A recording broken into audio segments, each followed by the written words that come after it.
Xibuku xa Ndandidilo, sura 35. Nungu akwava Yakobo dina lya Israeli.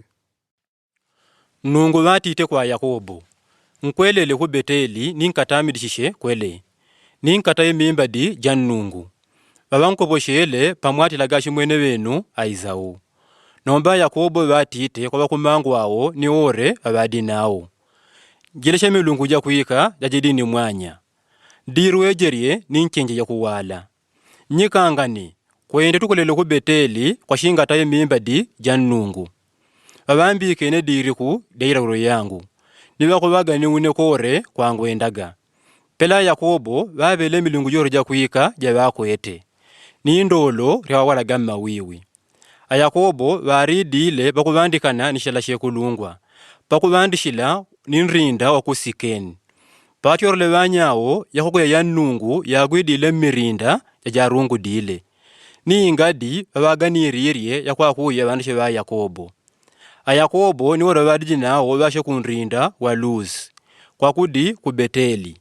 Shilambo shakukenani. Gele malogo vatayule mimbadi janungu.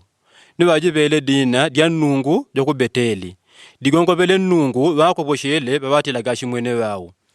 Adebora vavajonjeri ni kwa lara beka vawile. Ni varishile vakuvandishila ku Beteli.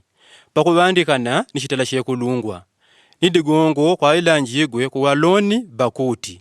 Shitela shakuruluria mirori. Pavaujila Yakobo padane arani nunguroni vakoboshele. Ni vavele uvile. Anankuti dina dienu ndi Yakobo. Na mbombwe ngambilanji gwaga Yakobo. Dina dienu diwe Israeli. Pele ni vavele dina dia Israeli. Nunguroni ni vaterile. Unendi nungu ya mashidigore. Mbelekane ni mwarangane. Mwenu umwe lushikoboka lukorio ni ilambo ya ngorio. Ni mamwenye gashiba mibeleko jenu. Shilambo shanavela Ibrahima na Izaki ngumpamwe. Ni nombe mibeleko jenu jaba ujo shijiba ashishilambo. Kuishia nungu vati orle malo gabadi jinkuwesheta na Yakobo. Yakobo vashijimbe shivila lasha maganga. Malo gabaweshetene ni nungu. Ni vashijiti le mikologo ni vashibakaire mauta gaseite. Yakobo wagavele dina dia ku Beteli. Malo gabaweshetene nungu ni vele.